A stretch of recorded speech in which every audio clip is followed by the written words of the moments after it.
everybody, I'm Will. And I'm Kristen. And this is So I'm Watching Agatha All Along, Season 1, Episodes 8 and 9. Follow me, my friend, to glory at the end. And Maiden Mother Crone. Bong. I want to say one thing, which is that I feel like a couple of these episodes have been not in the right spot. Specifically this finale. Specifically. What do you mean? I just wish we knew some stuff sooner. Okay, so... Like, I wish we had the whole story sooner. Okay. Honestly, obviously, I get it. I get narrative storytelling, out-of-order storytelling. I get it. I'm not an imbecile. I've seen Pulp Fiction. I understand. But as we've discussed with the, like, semi-for-kids nature of the rest of this show, it then is, as we've also mentioned, swerving into, like, more mature storytelling styles and stuff in a way that has made it feel disjointed. There's so many implications in this show, and expectations that it puts forward, and I've learned the hard way not to. And so, for instance, I'm like excited now, where I'm like, oh, cool, I finally get what we've been doing this whole time.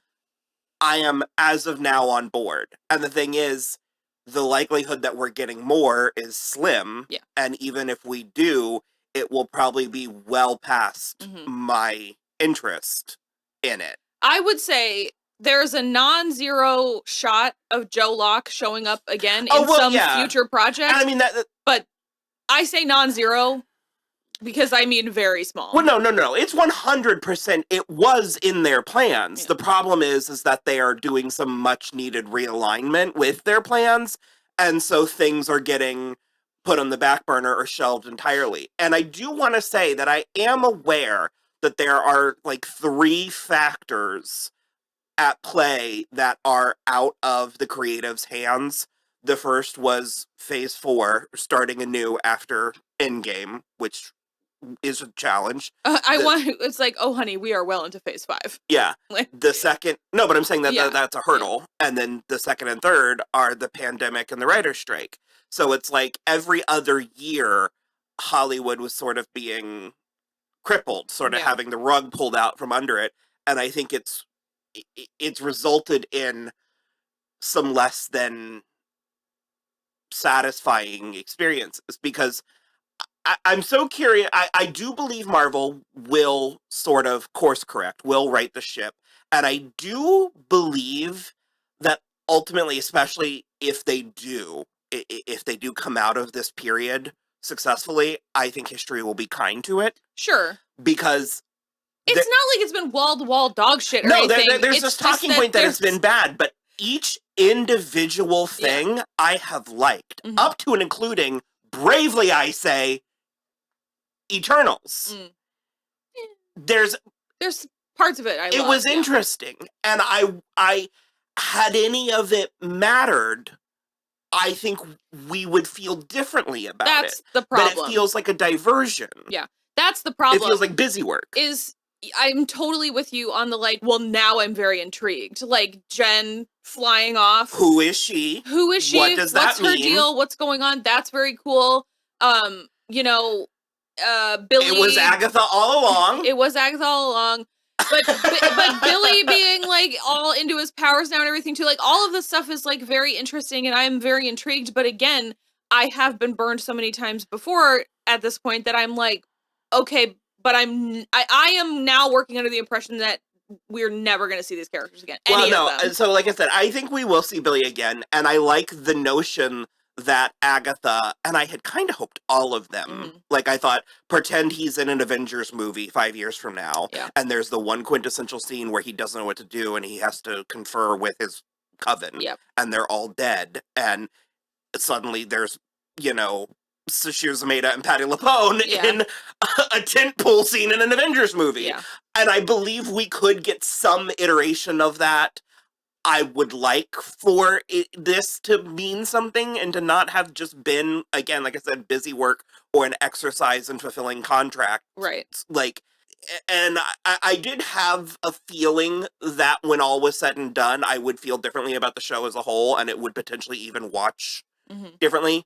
I do want to kind of step by step go through episode 8 and 9 just to make sure that I do fully understand. Episode 8. How did it start? Okay. I'm there. Lilia. We just watched it, and we watched 3. We did watch Lilia sacrificed herself, yep. And then Jen and Billy and Agatha end up at the beginning of the road where their shoes are. It was a circle, and by them putting their shoes on, it put them in another trial, which was the Green Witch trial.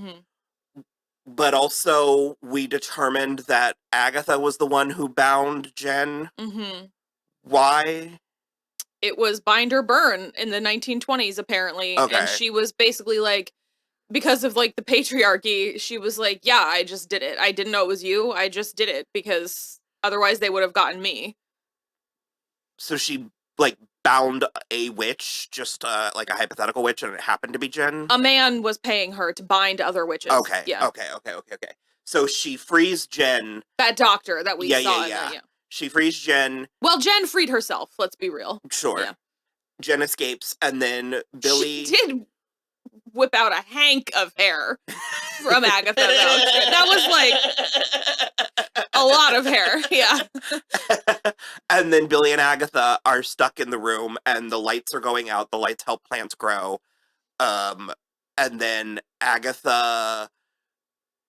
She like She forced had a heart-to-heart with Billy. She did, but she forced him to, because he's been looking for Tommy, so she basically forced him to find Tommy, like, out in the world or whatever, and put him in someone else's body. So did that actually happen, or was that a trial? I believe that happened. No, the trial was her growing the dandelion. Yeah. So, again, this is a moment where, like, for me, that was so truly hellish. Him witnessing these boys playing a prank on another boy and knowing he was going to drown and putting Tommy in that body. And he was like, there's no one to love him. Like, again, the implications. Yeah. It got dark.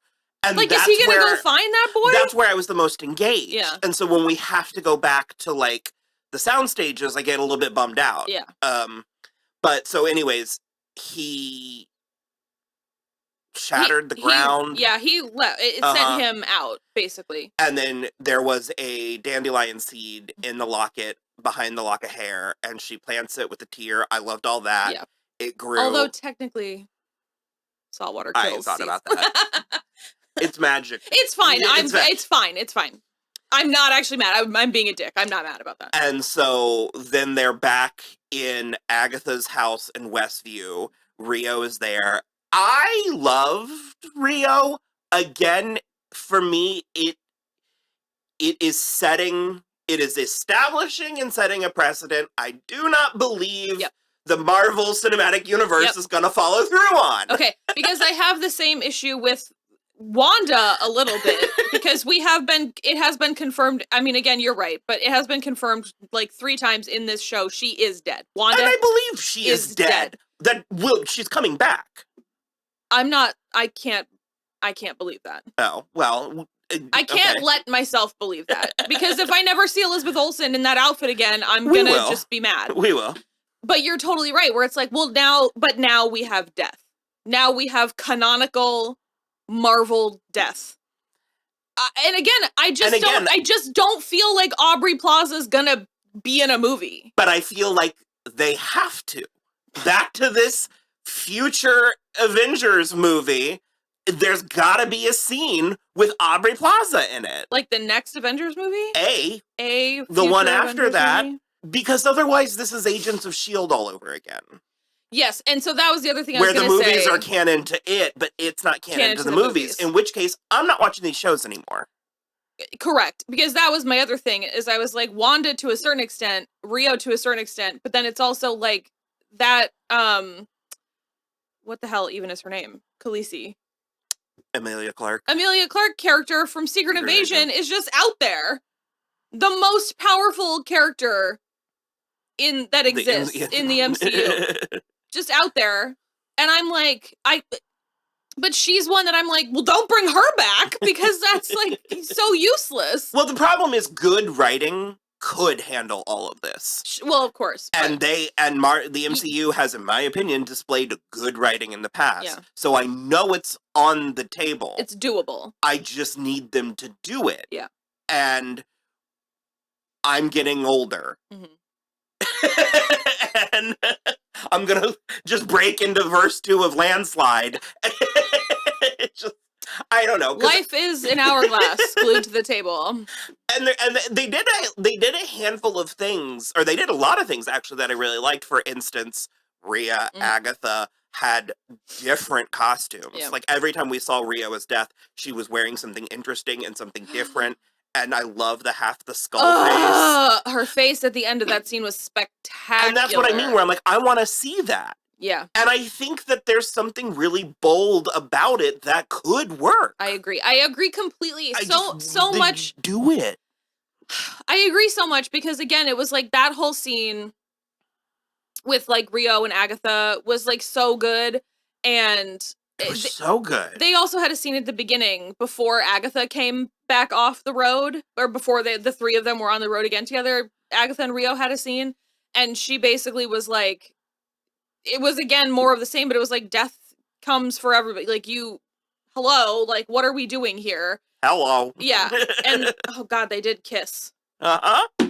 That was something. It was really good. And like I said, because your husband even made like a Disney turning me gay joke. Yeah. And I was like, no, but the thing is, that's not just woke nonsense. The kiss of death is a very real thing in literature and fiction and fantasy and and Agatha like dying. Dying. It's been a minute since I've done it. I'm sorry. Agatha dying, and then all of the mushrooms and flowers and everything. Yeah. It was so cool. I'll forgive the fact that it was very clearly on a soundstage, like a sitcom soundstage. Yeah. Well, I did also I like Teen's little. Yeah. I liked in their conversation at the beginning when she was like, I will give you Billy. Like, so this is moving into no, in the beginning she's like, I will make Billy like turn himself over, but you're not gonna follow me anymore, and it's gonna be a long time before I'm dead, and I'm not gonna see you when it happens. Like, I don't want to see your face when it happens. And then for her to go from that directly into fully embracing it in the next scene, like the next time they see each other, spectacular. Like, that stuff's all really good. And then she's like a Casper ghost. Well, hold on. And so so at the end of episode 8, she dies. Teen goes home, and then so at first I thought that Agatha was doing it to him. Okay. And he was just in his room the whole time, the same way that Agatha was in episode 1. Sure. And it seems that's not the case. It seems that he's just so magic that he conjured the Witch's Road and used his room as inspiration. And unfortunately, I like the first idea better.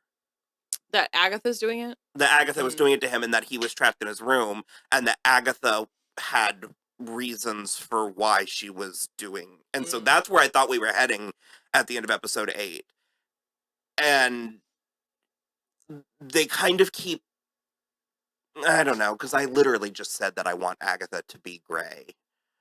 I was about to say they kind of keep splitting the difference with whether she's good or bad. So that is the issue for me, is I don't think she's believably evil enough. I don't think she's believably gray because there's no middle ground. I said it while we were out there, and I was like, my issue with her characterization, which oddly I felt very strange about it because I love Kathryn Hahn so much, and Agatha was great in Wandavision. I loved and her again, in WandaVision. she's been, and I loved her in 3 of these episodes.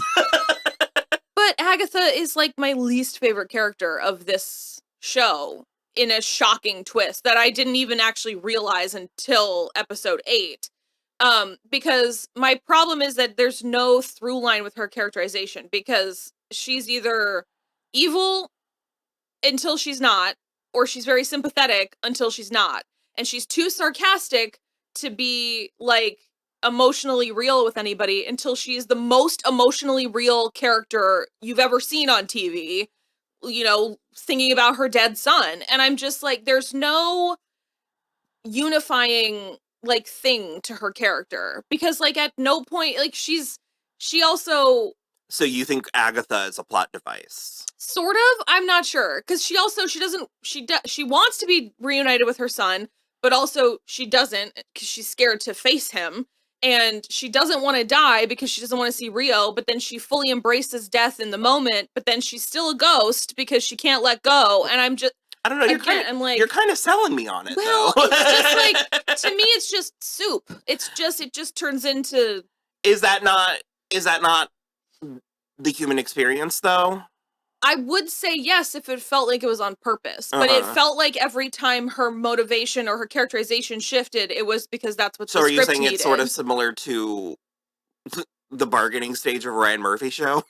Sure. Where you're like, no, I could make this work. Yeah. I can make this make sense. And then you get to the end and you're like, no, you're a madman. You always have been. You always will be. I mean, sort of. But I do truly think that it's like, I think a lot of the other characters, even the ones that were underwritten, had a through line, like had a purpose. But again, it's like, what was Agatha's actual purpose? Was it to get more power because she didn't get that? Was it to be reunited with her son because she didn't get that? Was it to actually try to turn into a good person because she did one thing that went towards that, but then she was a bitchy ghost? And well, but she is mentoring Billy now. And that's what I mean, where I'm like, my enjoyment of this now hinges upon what is to come. That's where I'm not optimistic. And I've been there hopeful. For years now. I would like for that to be the case. There was also no end scene. There wasn't, and there really felt like there needed to be a button more so than her being a Force ghost. Yeah. I thought I liked the effect. I liked the white hair. Yeah. I liked the costume change. Mm-hmm. I kind of love that they gave her the ridiculous dress. Yeah. Because it's comic accurate, and it has always looked absurd on Kathryn Hahn. Yes, it seemed like it had more embellishment when she was a ghost. Well, it was, I liked it better, and again, the white hair, because Agatha Harkness is like a crone in the source material. But episode 9 was Agatha through time. Yeah. I loved the real woods. So good. And because I loved the contrast with to quote your husband, the Party City nature of the Witch's Road. The fact that it's canon, though, makes me feel better about the whole thing. No, and again, this is something I said while we were watching it, where I was like, it does, except for the part of me that isn't certain that was the plan all along. You know what I mean? Production's plan? Yeah, because like I fully believe they could have had Joe Locke come back and be like, we gotta do something real quick to like explain why it looks like garbage. I'm not gonna guess. I'm not gonna guess, but I'm just saying like I keep wanting to say conspiracy, and that's not the word I'm looking. What's the word I'm looking for? Collusion? No. It's kind of conspiracy. Strategy, or there's a word I'm looking for where it's like when you're trying to figure out what's going on. But, so she was back in time. She had the baby. It seems like she already knew Rio. Yes. Seems like they were already lovers. They were already lovers or ex-lovers. It seemed... Did she not know she was deaf?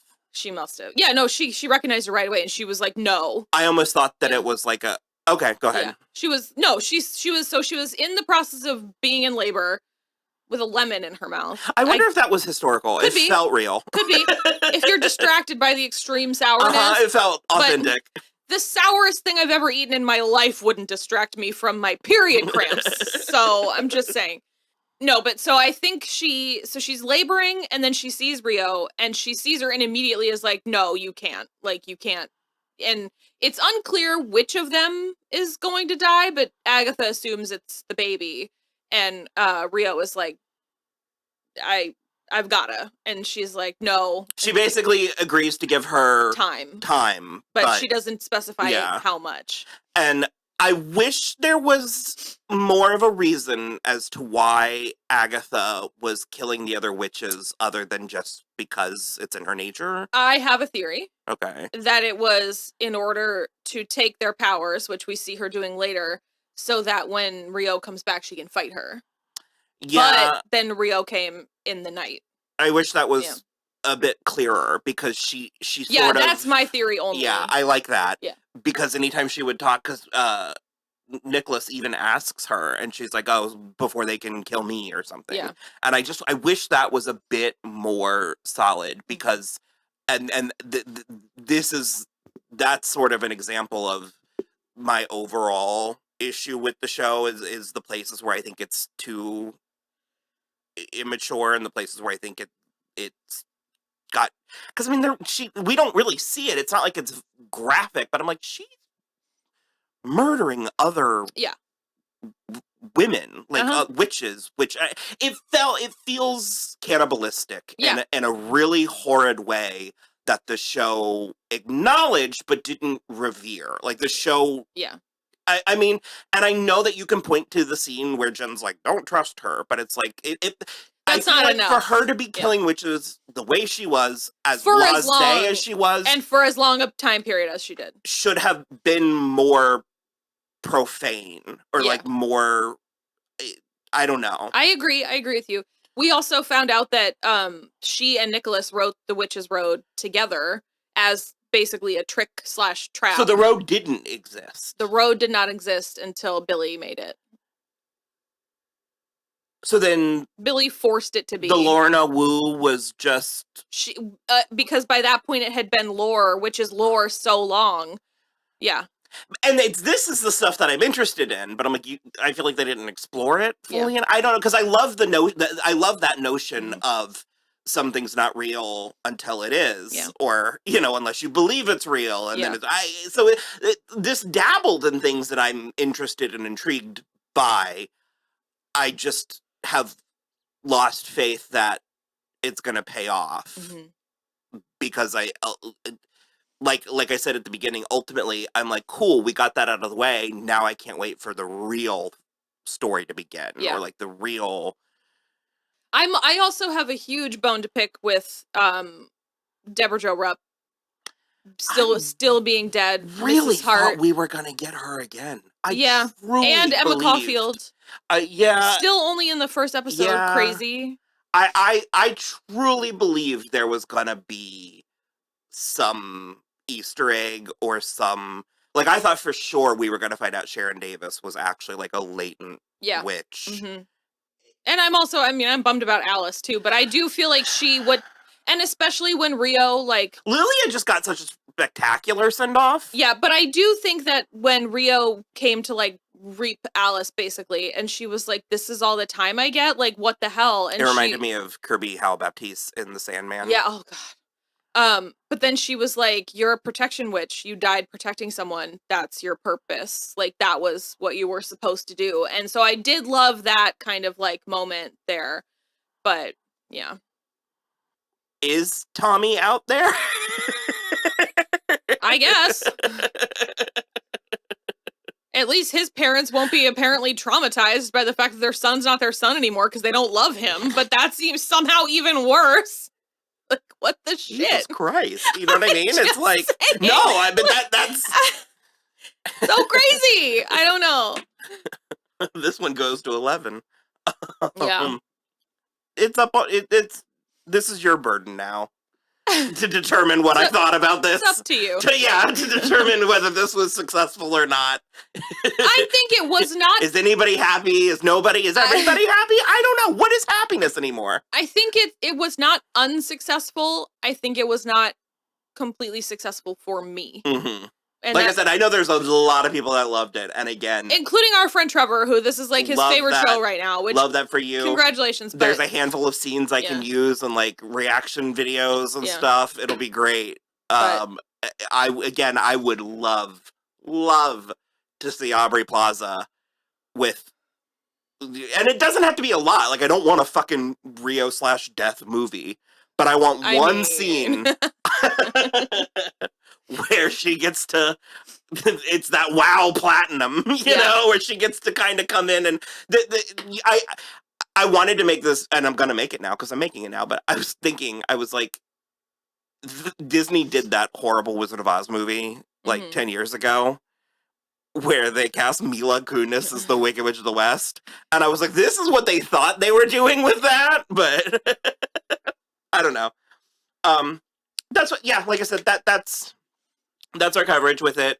We will be back soon for Dune Prophecy. And we got fun Wizard of Oz stuff coming all November. Wicked, the OG MGM Wizard of Oz. We're going to be doing a live stream November 16th, I think. So, yeah, like and subscribe. Good faith comments and interactions are always welcome. And, yeah, hopefully we'll see you again soon with something else. Bye.